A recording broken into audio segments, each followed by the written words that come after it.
अस्सलाम वालेकुम नाज़रीन। प्रोग्राम इशूज़ में मां आहियां तव्हांजो मेज़बान वहीद राजपर। अॼु जेको आहे नेशनल फाइनेंस कमीशन जे हवाले सां ॻाल्हि ॿोल कंदासीं। इन हवाले सां 4 डिसंबर ते 11 NFC अवार्ड जो जेको आहे उहो इजलास अहम तरीन इजलास तलब कयो वियो आहे, जंहिंमें मुख़्तलिफ़ जेके आहिनि तजवीज़ूं इन वक़्त ताईं साम्हूं आयूं आहिनि। उन्हनि में जेको आहे NFC अवार्ड में मुख़्तलिफ़ इहो जेके तजवीज़ूं आहिनि त सूबनि जो हिसो घटायो वेंदो, वफ़ाक़ जो हिसो वधायो वेंदो। बेनज़ीर इनकम सपोर्ट प्रोग्राम जे हवाले सां बि इहा तजवीज़ूं साम्हूं आयूं आहिनि त उन जा जेके ख़र्च आहिनि या हिसो आहे जेको हिन वक़्तु वफ़ाक़ ॾिए पियो, उहो सूबनि खे जेको आहे मुंतक़िल कयो वेंदो। इन खां अलावा वफ़ाक़ी तरक़ियाती प्रोग्राम या जेके मेगा प्रोजेक्ट्स आहिनि उन में बि जेको आहे ख़र्च जेके आहिनि उहे शामिलु कया वेंदा। सूबनि जा इज़ाफ़ी जेके आहिनि उहे ख़र्च सूबनि हवाले मुंतक़िल कया वेंदा। माहौलियाती तब्दीलियुनि जा असर जेके आहिनि जंहिंजे सबबु मुख़्तलिफ़ जेकी हिन साल बि ॿोॾि आई, पंजाब मुतासिर थियो। इन खां पहिरियां सिंध में जेको आहे ॿोॾि ऐं जेको आहे बरसाति खां पोइ जेकी सूरत हाल थी, इलाइक़ा ॿुॾा ऐं ॿोॾि जो बि ख़तरो हुयो हिन साल। त इन हवाले सां मुख़्तलिफ़ जेके सजेशन्स अचनि पियूं त वफ़ाक़ इहो चाहे पियो त जेके माहौलियाती तब्दीलियूं आहिनि उन्हनि जे हवाले सां बि जेको शेयर आहे उहो वफ़ाक़ खे ॾिनो वञे। हिसो जेको आहे उहो सूबा पंहिंजो घटाए माहौलियाती असरनि खे मुंहुं ॾियण लाइ हुनजो हिसो जेको आहे उहो वफ़ाक़ खे ॾिनो वञे। इन हवाले सां मुख़्तलिफ़ मामला हिन वक़्तु ज़ेर गौर आहिनि। 4 डिसंबर ते जेको आहे वफ़ाक़ी फाइनेंस मिनिस्टर जी सदारत में इजलास थींदो, जंहिंमें चइनी सूबनि जा नाणे वारा वज़ीर, ख़ानगी जेके मेंबर आहिनि मुख़्तलिफ़ समेत चइनी सूबनि जा, उन्हनि खे बि जेको आहे उहो लेटर लिखियो वियो आहे, ख़त लिखियो वियो आहे। 8 जेके मेंबर्स आहिनि सूबनि जा हूंदा ऐं सदारत में हीउ इजलास जेको आहे नेशनल फाइनेंस कमीशन जो वफ़ाक़ी नाणे वारे वज़ीर जी सदारत में थींदो। इहे जेके तजवीज़ूं साम्हूं आयूं आहिनि। इन वक़्तु सूबा इन हवाले सां कहिड़ो केस तयारु कनि पिया। सिंध जे हवाले सां बि जेको आहे मुख़्तलिफ़ हिन वक़्त ताईं जेके ज़रिया ॿुधाइनि पिया त सिंध जे तरफ़ां आहिनि BSP प्रोग्राम ख़तमु करण जे हवाले सां हुनजी बि जेको आहे मुखालफ़त कई वेंदी। जेके शेयर जेको सूबनि जो घटाए वफ़ाक़ जो जेको तरक़ियाती फंड्स आहिनि उनमें में वफ़ाक़ जो हिसो वधाइण जे हवाले सां ॻाल्हियूं थियनि पियूं त वफ़ाक़ उहे ख़र्च जेके आहिनि सूबनि हवाले मुंतक़िल कंदो। इन हवाले सां जेके मुख़्तलिफ़ ॿिया मामला बि आहिनि उन ते तफ़सीली ॻाल्हि ॿोल कंदासीं। असां सां अॼु जेको आहे SUP जो सदर जेको आहे ज़ैन शाह साहिब बि गॾु हूंदो। इन खां अलावा पाकिस्तान पीपल्स पार्टी जो सेनेटर ज़मीर गुमरो ऐं मायशी माहिर मुश्ताक मीरानी बि असां सां गॾु हूंदो। मुख़्तलिफ़ जेके अॻुवान असां सां गॾु आहिनि उन सां नेशनल फाइनेंस कमीशन जे हवाले सां ॻाल्हि ॿोल कंदासीं। हिन वक़्तु असां सां SUP जो जेको सदर आहे ज़ैन शाह साहिबु, उन सां बि ॻाल्हि ॿोल कंदासीं त NFC अवार्ड में हीअ जेके तजवीज़ूं साम्हूं आहिनि उन्हनि ते जेको आहे उहो कीअं जेके आहिनि उहो हवाले सां ॻाल्हि ॿोल थींदी। मुश्ताक मीरानी साहिबु असां सां। मीरानी साहिबु, हीअ जेको 11हों NFC अवार्ड आहे इन हवाले सां 4 डिसंबर ते जेको आहे इजलास NFC अवार्ड बाबति इजलास रखियो वियो आहे। हिन वक़्तु जेके ॻाल्हियूं थियनि पियूं मीरानी साहिबु त वफ़ाक़ जो हिसो वधायो वेंदो, सूबनि जे हिसे मां कटौती कई वेंदी, तरक़ियाती जेके ख़र्च आहिनि उहे पिणु सूबनि ते जेको आहे उनजो भार जेको आहे वधायो वेंदो। BSP जेको आहे उहो पिणु उन जा ख़र्च वफ़ाक़ जेको आहे सूबनि खे मुंतक़िल करण जे हवाले सां ॻाल्हियूं थियनि पियूं। इहे तजवीज़ूं साम्हूं आयूं आहिनि। ऑफिशियली अञा ताईं त का ॻाल्हि न आई आहे, पर हीअ जेके साम्हूं जेके ज़रिया ॿुधाइनि पिया त इहो कीअं मुमकिन आहे मीरानी साहिबु, हीअ जेके तजवीज़ूं साम्हूं आयूं आहिनि इहो मामला कीअं माना थींदा। जेको हिकिड़ो आइनी तौर ते NFC अवार्ड में जेको आहे सूबनि जो खे जेको आइन में तहफ़ुज़ हासिलु आहे, त हीअ मामलनि खे तव्हां कीअं पिया ॾिसो? वॾी महिरबानी। पहिरीं ॻाल्हि त थोरो बैकग्राउंड ॿुधायां, पोइ जेके दोस्त ॾिसनि था उन्हनि खे शयूं क्लियरली सम्झ में अची वेंदियूं। जॾहिं इहो इंडियन एक्ट 1935 जो थियो, उन में सूबा बनवाद विझो सॼे सब कॉन्टिनेंट इंडिया में। ऐं पोइ जॾहिं 1947 ठहियो, पाकिस्तान ठहियो, इंडिया हुयो, त पोइ हिकिड़ो first national finance commission award ॾिनो ऐं उन जो बुनियादु हुयो 20 ऐं 80। 20 माना वफ़ाक़ खणंदो ऐं 80 जेके आहिनि पैसा परसेंटेज उहो सॼे सूबनि में विरहाइबा। ऐं इहो 1974 में बि थियो, जॾहिं पहिरियों दफ़ो 1973 जो आइन थियो, उहो बि 2080 जो हुयो। 1990 में बि साॻियो हुयो पहिरियों दफ़ो 1996 में जेको वफ़ाक़ जो 20 हिसो पियो हले उहो 63% थी वियो ऐं वरी 2006 में घटिजी 55 थियो वफ़ाक़ जो, बाक़ी सूबनि जो।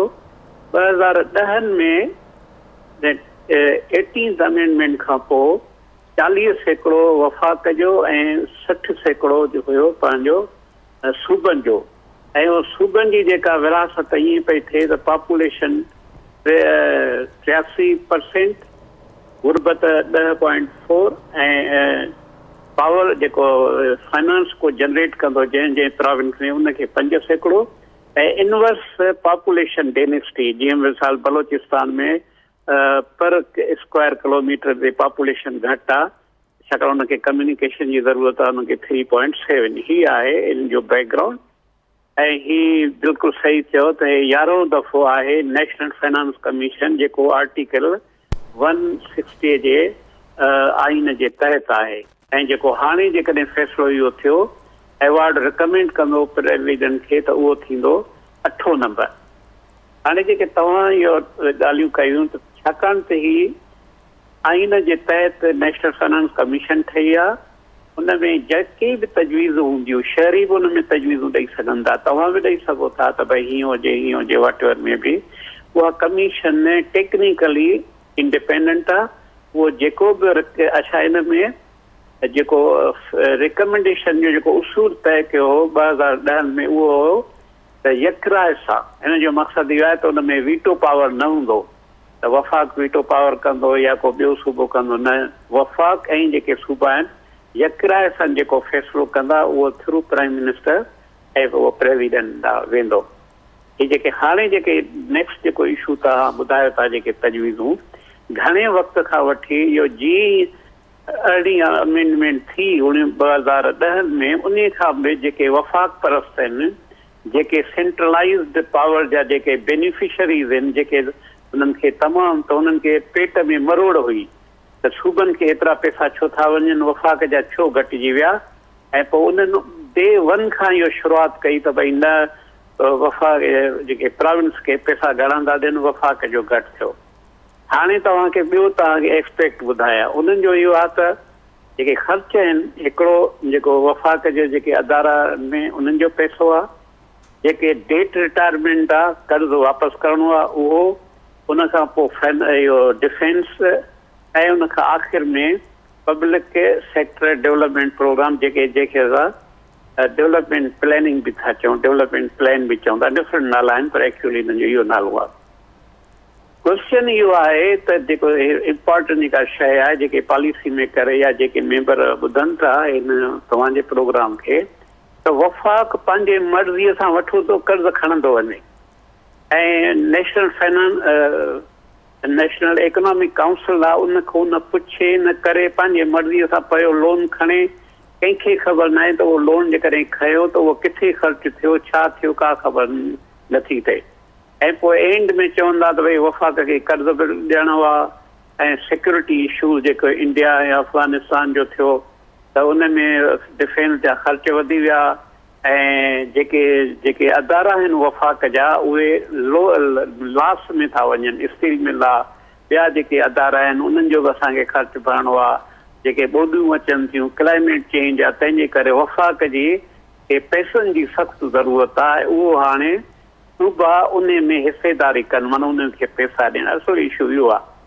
पर सिंध जे हवाले सां असां इहा था ॻाल्हि कयूं त पहिरियों उन्हनि जो हिसाब त ॾियो त हीअ जेको तव्हां हर दफ़े तव्हां लोन हिन वक़्तु बि 90,000 जेको आहे सो बिलियन रुपीज़ जेको आहे सो वफ़ाक़ जे मथां कर्ज़ आहे।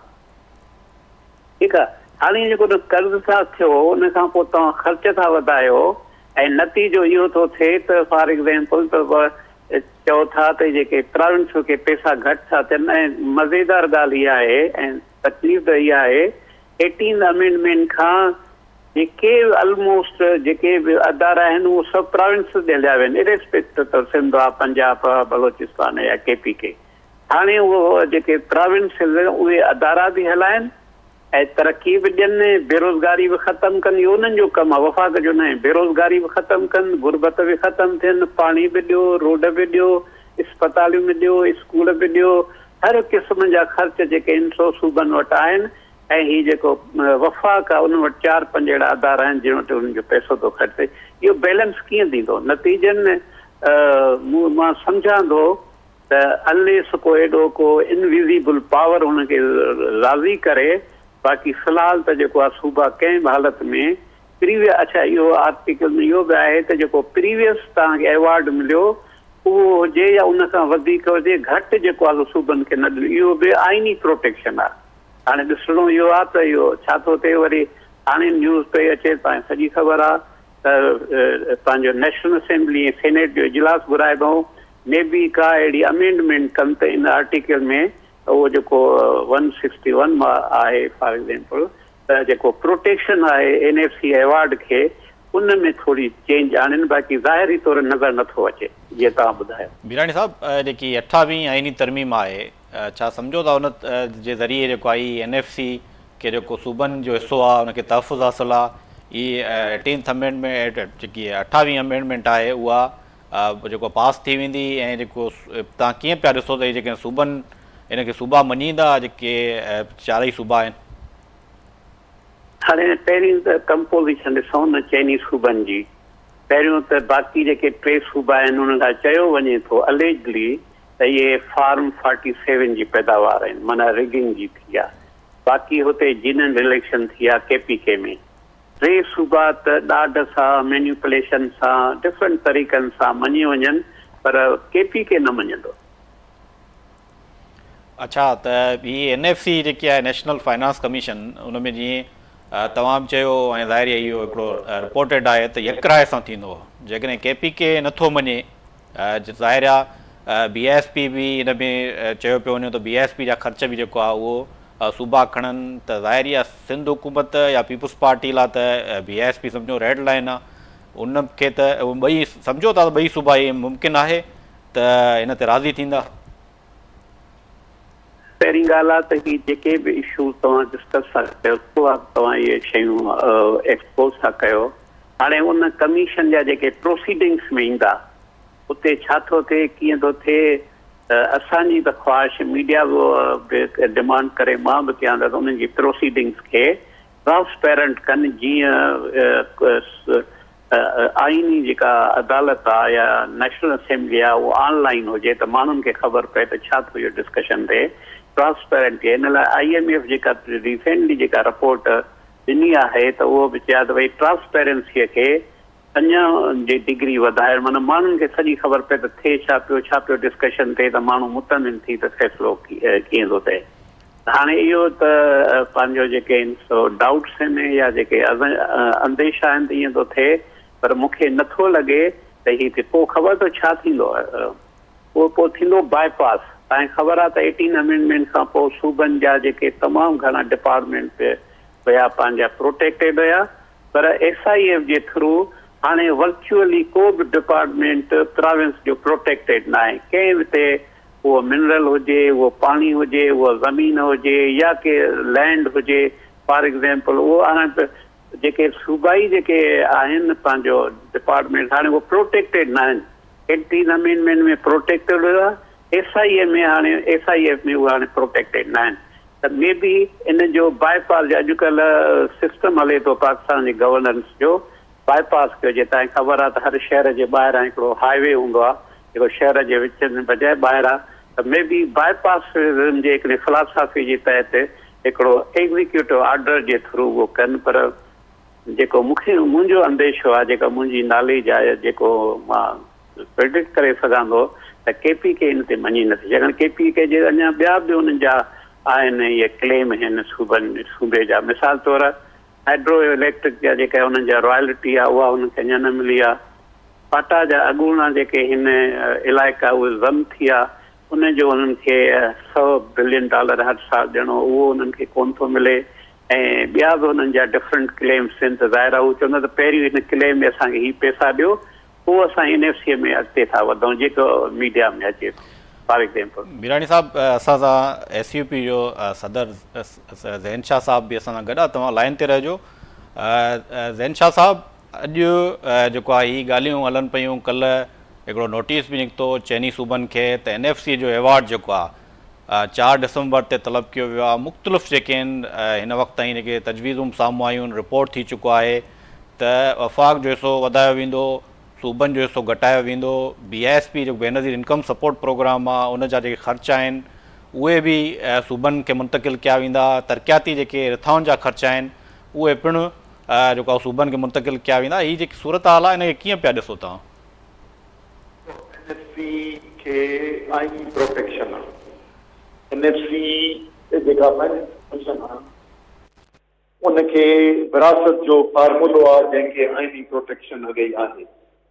उन करे इन में को तब्दीली फार्मूलो जेको हिकु वर्टिकल फार्मूलो आहे, ॿियो हॉरिजेंटल फार्मूलो आहे। उन में 57.5% ऐं 42.5% इहो फार्मूलो आहे फेडरल ऐं प्रोविंशियल जो। उन करे इन ते ॻाल्हाइण त मुंहिंजे ख़्याल में त ठीक थींदो, पर मामिलो इहो आहे हक़ीक़त में NFC जी शिकिल 2 महीना अॻे NFC हिननि जी PMLN पीपुल्स पार्टी जी कोलिशन गवर्नमेंट मटाए छॾी आहे।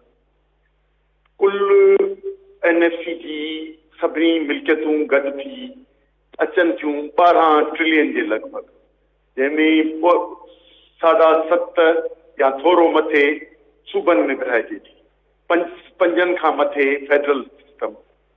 पर हिन वक़्तु पेट्रोलियम डेवलपमेंट लेवी जे नाले में जेको 1.3 to 1.5 ट्रिलियन थियणो आहे उहो अॻे ई ॾेई छॾियो अथनि, GST मां कढी छॾियो अथनि ऐं मथे ॾेई छॾियो अथनि फेडरल खे। उहो उनजो हजम जेको आहे सो घटि पवंदो। गैस डेवलपमेंट चार्जिस ते अॻे ई मटिजंदो वञे। उन करे हिन वक़्त ते NFC जी मीटिंग सॼी वई आहे। उनखे आइनी प्रोटेक्शन आहे। उहो जेकॾहिं आइनी मटाईंदा त यकीनन असीं मज़ाहिमत ऐं मुखालफ़त कंदासीं। हिन वक़्त ते उन फार्मूले में या पैसा या सूबनि खे घटाइण जो आइनी तौर ते हू करे नथा सघनि, पर आइन खां पासीरो थी जनरल सेल्स टैक्स खे ख़तमु करे छॾियूं, माना NFC मां कढी छॾियूं। इहो जेको पेट्रोलियम डेवलपमेंट लेवी खे हाणे अहिड़े क़िस्म सां मुख़्तलिफ़ लेवीज़ ऐं टैक्सिस खणी ऐं मथे था खणी वञनि त नाणो असांजो उन मां घटिजे थो कुल जेको। उन करे NFC जी मीटिंग थियणु सुठी ॻाल्हि आहे, पर इन जे फार्मूले खे आइनी प्रोटेक्शन मटाईंदा त गैर आइनी क़दम थींदो। जेकॾहिं असांखे सिक्योरिटी जूं चार्जिस बि असां ते था हणनि, पर मुल्क जे तहफ़ुज़ लाइ ऐं बिस्प बि असांजे मथां हणनि, सूबनि जे मथां हणनि, पोइ फेडरल हुकूमत छा लाइ? फेडरल पोइ पंहिंजो 42% बि न खणे, ॾेई छॾी सूबनि खे 100% पंहिंजी मिल्कियत। फेडरेशन खे हलाइण लाइ बि NFC में सूबा पंहिंजो हिसो ॾियनि ऐं पंहिंजनि ग़रीबनि खे बिस्प प्रोग्राम में बि उहे ॾियनि ऐं सिक्योरिटी लाइ बि टैक्स ॾियनि आर्मी खे। पोइ त NFC जो को फार्मूलो खे डिस्टर्ब था कनि। असीं था चऊं 7 अवॉर्ड जेको NFC जो आयो उन ते मनोहन अमल थियणु घुरिजे।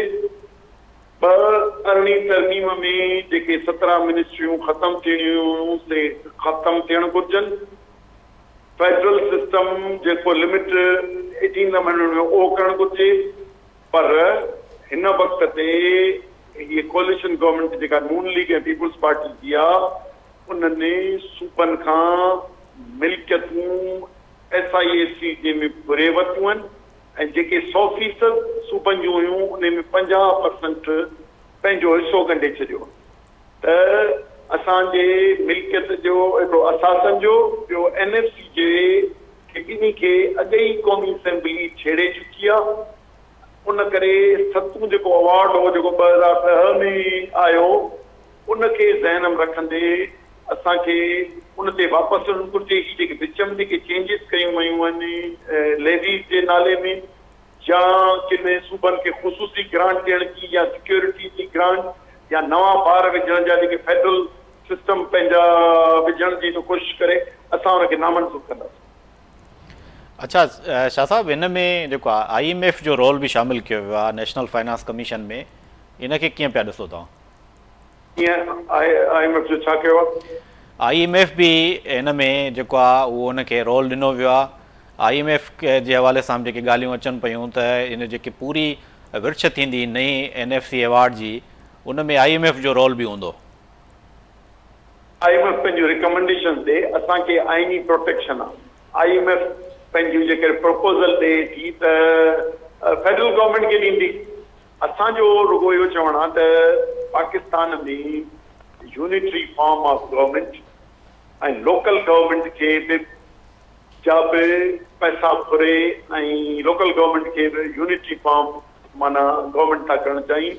उहे असांजे वफ़ाक़ी यूनिटनि जी हैसियत, उन्हनि जी मिल्कियत, उन जे ख़िलाफ़ फ़ैसिला पिया कनि। हिकु ॿियो, फंड्स सभु सिक्योरिटी जे नाले ते मर्कज़ खाई वञणु चाहे। असीं न सिक्योरिटी जे नाले ते मर्कज़ खे ॾियण जा हामी आहियूं, न ई वरी जेके पैसा आहिनि इन्हनि खे सेंट्रलाइज़ करण जा जी मुखालफ़त कंदासीं। टे, ही जेको विरासत जो फार्मूलो आहे इनखे डिस्टर्ब जेकॾहिं कंदा। विरासत जो फार्मूलो हींअर इहो आहे, 52% पंजाब थो खणे, 24% सिंध थो खणे, 14% KP थो खणे ऐं 9 बलोचिस्तान थो खणे। इन फार्मूले खे छेड़ींदा असीं सम्झंदासीं त बदयानगी पई थिए ऐं इहो न थियणु घुरिजे। पेट्रोलियम डेवलपमेंट लेडी खे NFC गॾिजी ख़तमु करण जो ऐलान करे ऐं उनखे वापसि घुर करे त इहो GST शामिलु कयो वञे त जीअं सूबनि जी बि इनकम वधे।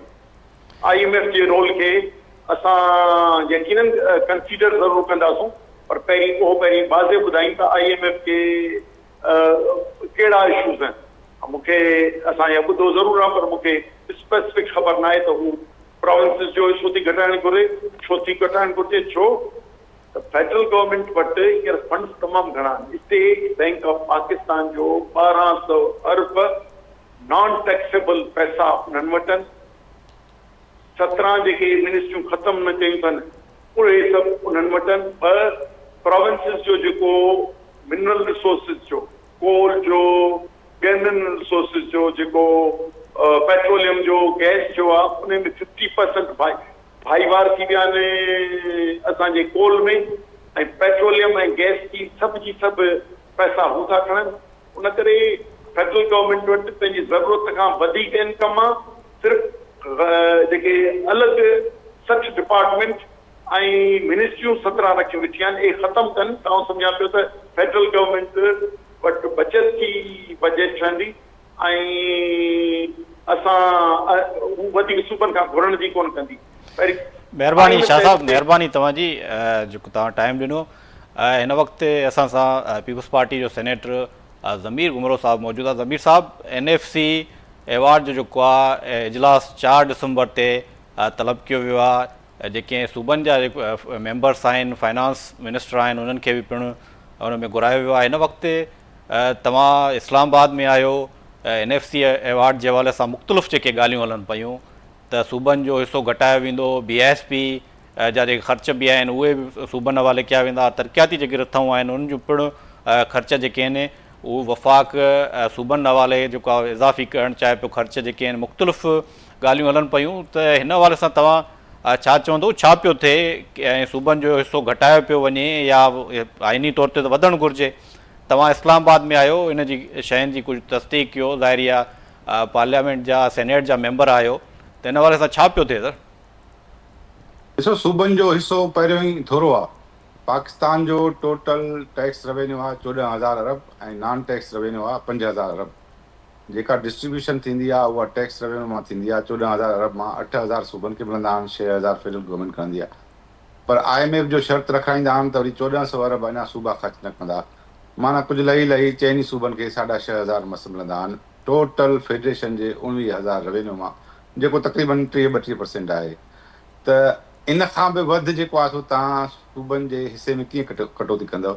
ऐं नंबर ॿियो त जेको लास्ट NFC आयो हो, उहो आयो हो 18th अमेंडमेंट खां पहिरियों।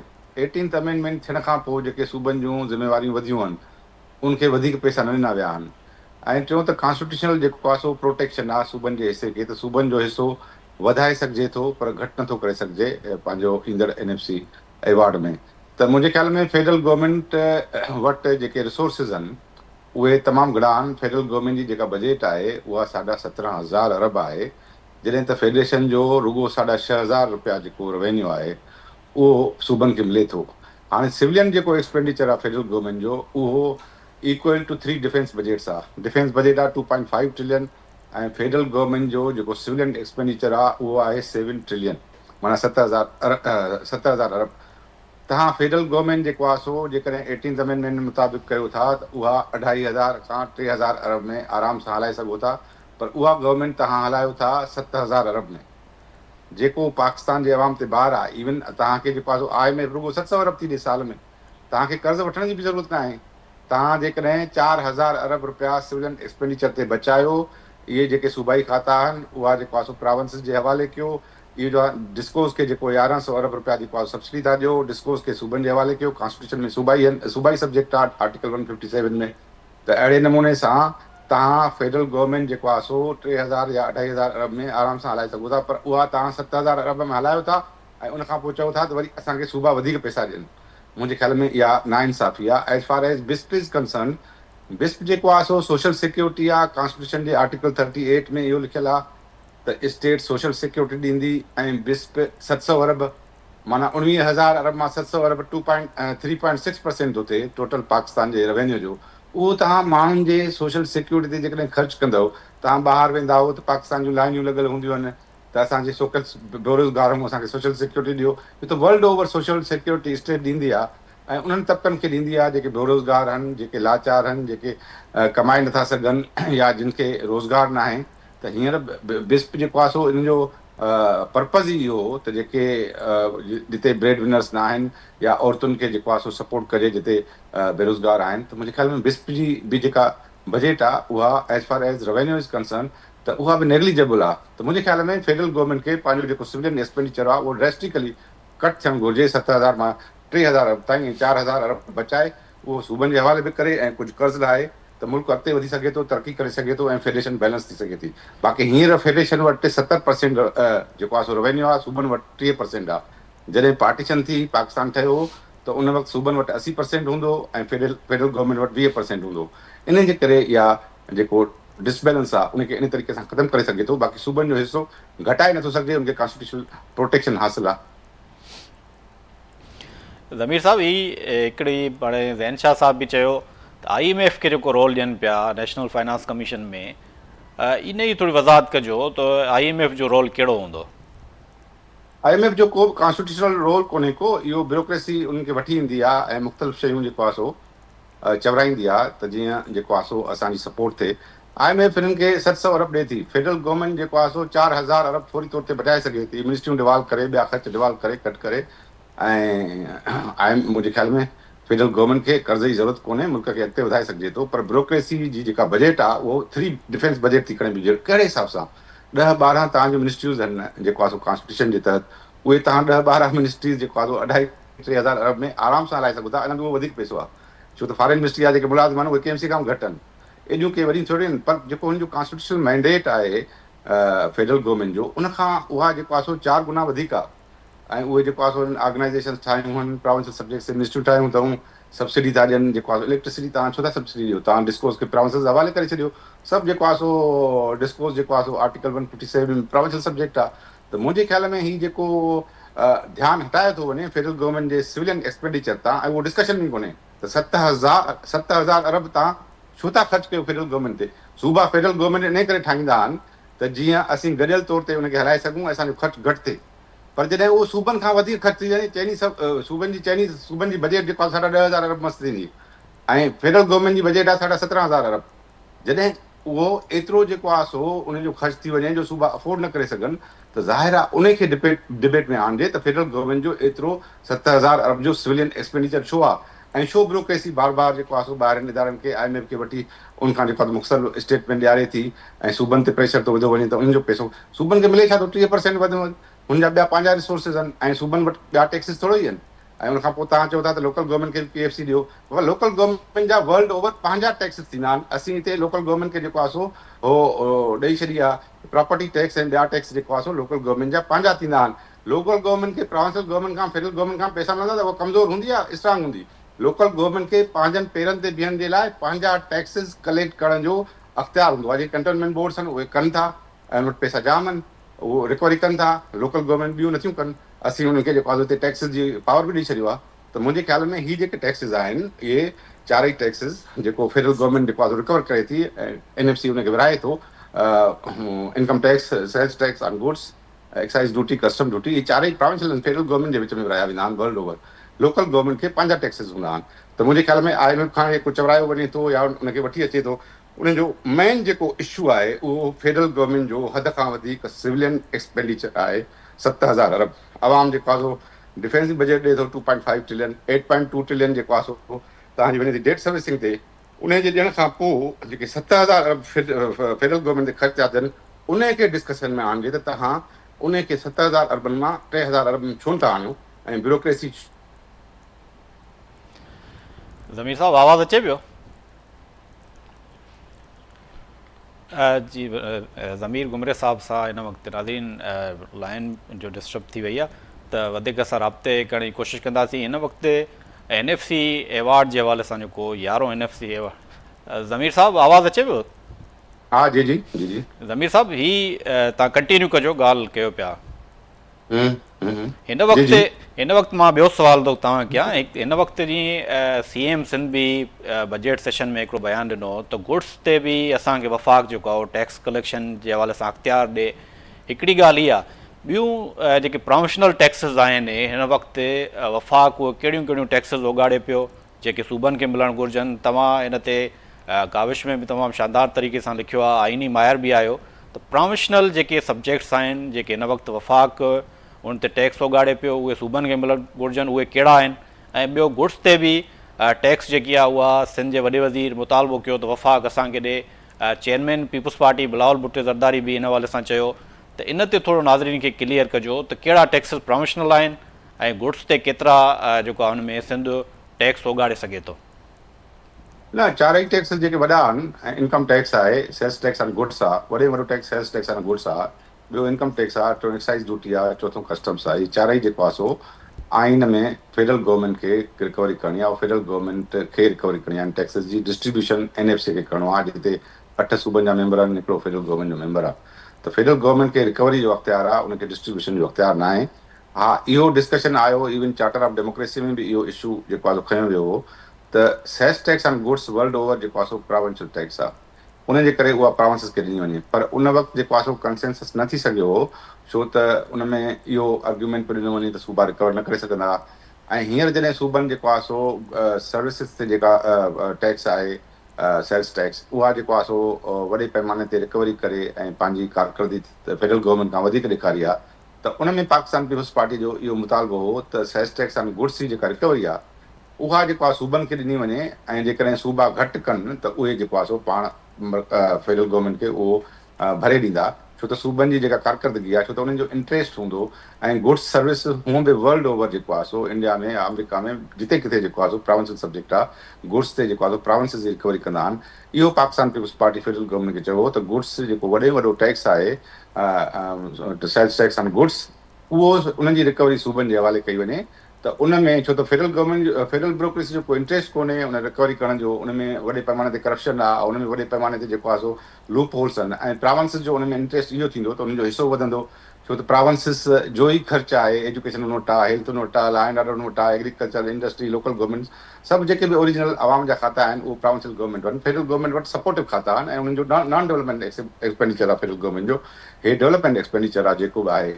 सो उन जे करे ई असीं मुतालबो कयोसीं। बाक़ी टे जेके आहिनि उहे टैक्सिस, इनकम टैक्स आहे, कस्टम ड्यूटी आहे। हालांकि कस्टम ड्यूटी बि प्रोविंसिस वटि हुजणु घुरिजे, जिन वटि जेको आहे सो कोर्ट्स आहिनि, पर फॉर द टाइम बीइंग उहे कॉन्स्टिट्यूशन में जेको आहे सो फेडरल गवर्नमेंट रिकवर करे थी, उनखे अख़्तियार आहे।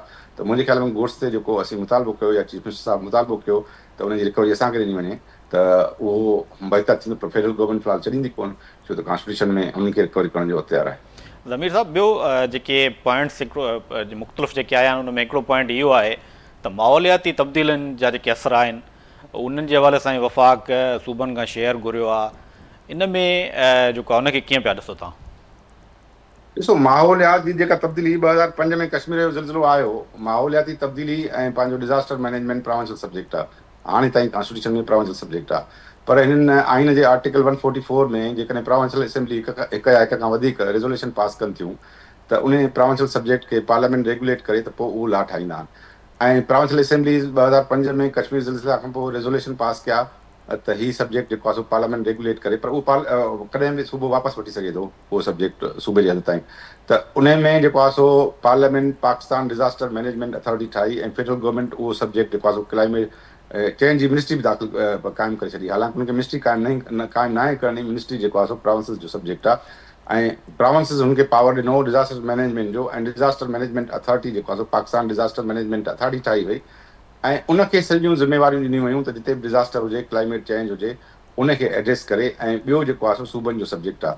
पर फेडरल गवर्नमेंट जेको आहे सो तव्हां ॾिठो हूंदो त जॾहिं बि जेको आहे आई शामत जेको आहे सो क्लाइमेट चेंज जी, त उन में फेडरल गवर्नमेंट किथे बि नज़र न आई ऐं प्रोविंशियल गवर्नमेंट खे या इंटरनेशनल इदारनि खे असां वटि 2022 में जेका वॾे पैमाने ते जेको आहे सो रेन फ्लड आई, उन में बि तव्हां ॾिठो हूंदो त सिंध गवर्नमेंट ई मैदान में हुई ऐं इंटरनेशनल जेको आहे सो इहे UN जो सेक्रेटरी जनरल उहो आयो हिते जेको आहे सो पूरो सिंध खे विज़िट कयईं ऐं असां पंहिंजे ओन ते ऐं जेको आहे सो उनखे सॼो कुझु कयो, इंफ्रास्ट्रक्चर जेका तबाह थी उनखे कयो।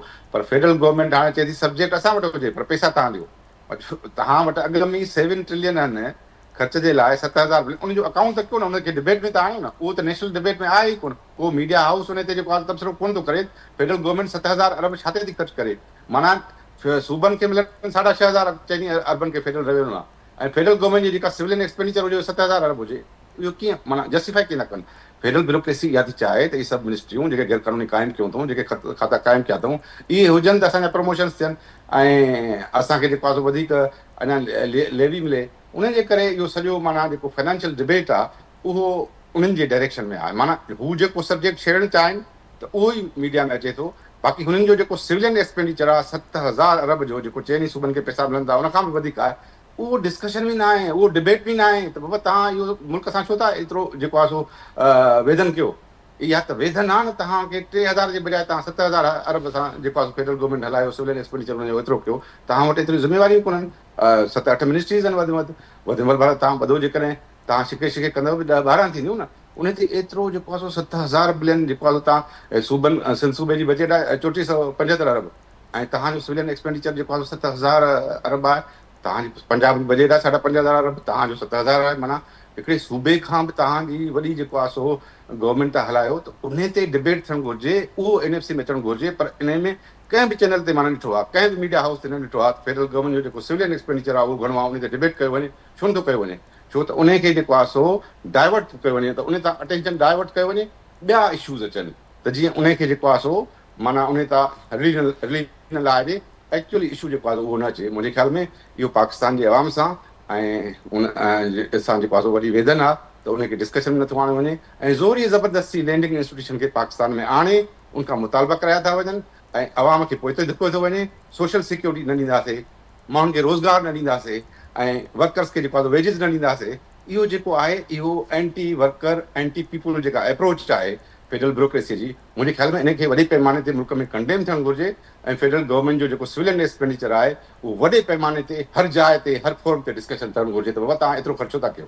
इहो ई पाकिस्तान जो वॾो मसइलो आहे जेको डिबेट में न आयो आहे ऐं NFC में बि इन ते डिस्कशन करणु घुरिजे। मुंहिंजे ख़्याल में सिंध गवर्नमेंट खे इहो चीफ मिनिस्टर खे उन ते अबूर हासिल आहे, उहो ई टेकअप कंदो।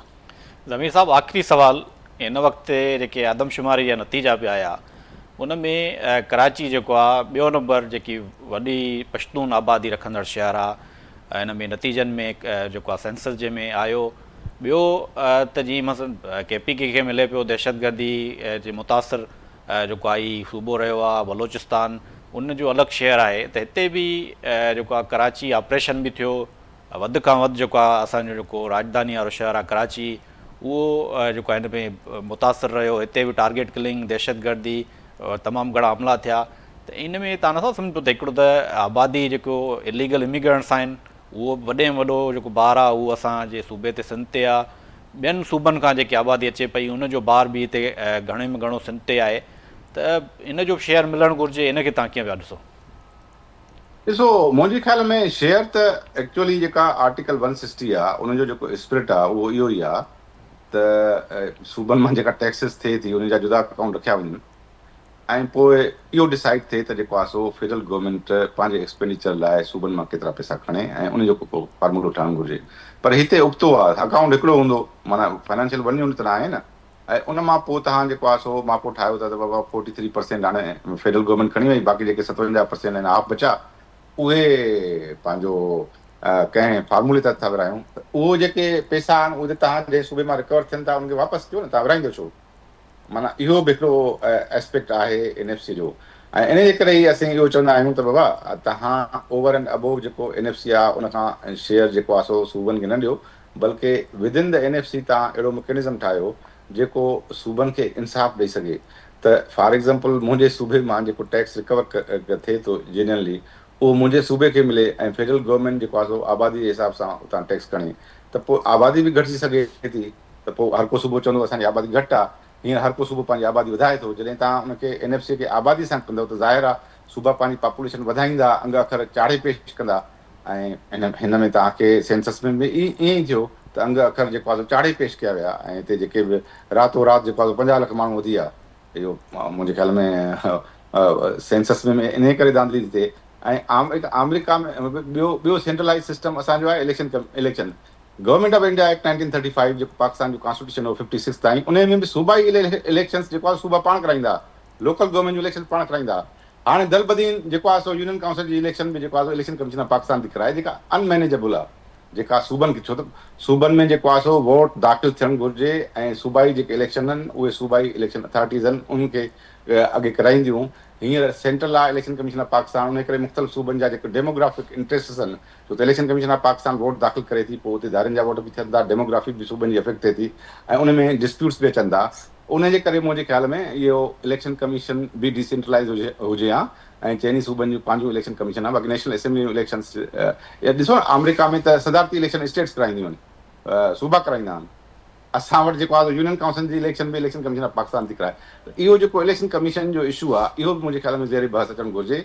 NFC सां गॾु ॿियो इशू जेको आहे सो इलेक्शन कमीशन ऑफ पाकिस्तान जो आहे, ऐं NFC सां ॿिया इशू न अचणु घुरिजनि, पर सूबनि खे जितां जंहिं सूबे जो जेतिरो टैक्स रिकवर थिए थो मर्कज़ उहो डिक्लेयर करे ऐं उनखां पोइ चए त असीं जेको आहे सो ही फार्मूला आहे, हिन तहत हिन सूबे मां हेतिरा पैसा खणूं था, हिन मां हेतिरा खणूं था। त मुंहिंजे ख़्याल में उन सां सूबा सेटिस्फाई थी सघनि था, अहिड़ो को फार्मूलो ठहे। फॉर द टाइम बीइंग जेको आहे सो हींअर ईअं ई आहे NFC में त फेडरल गवर्नमेंट जेको आहे 43% खणे थी डायरेक्टली हिकिड़े अकाउंट मां, ऐं उन में इहो ज़ाहिर ई नथी करे त असां कहिड़े सूबे मां केतिरा पैसा कया।